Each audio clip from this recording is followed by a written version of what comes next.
We've only sort of begun, our quest to find the next great Bills wide receiver here in this year, 2026.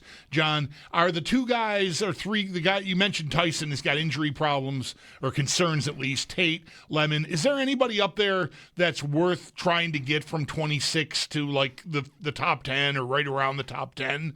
Or do you think is it too early for you to answer that definitively, which I will understand? Do you think there's a player worth making a big move for?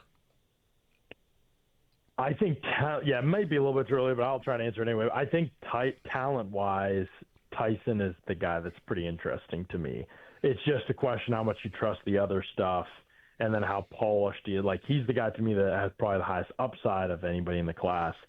We talked about Lemon and just maybe not being like for another team, maybe I really like Lemon, and for another team, maybe that would be like a good option or a potential option. Although it depends how many spots are coming up. Probably I'm not a big trade up guy, and then Tate I think I just don't know if he's that like I like Tate for sure.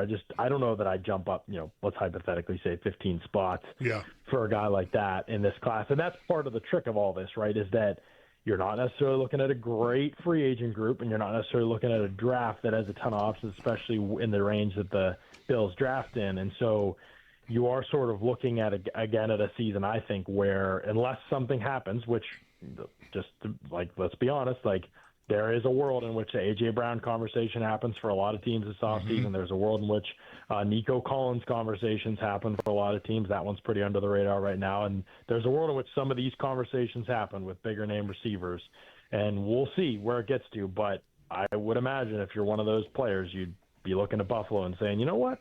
I could get all the targets I want there, and I can play with Josh Allen, and I can play in the prime of his career in a window in which they're trying to win the Super Bowl for an offensive-minded head coach. And I think there's a lot of positives there that I think would add up pretty quickly if a big trade does happen.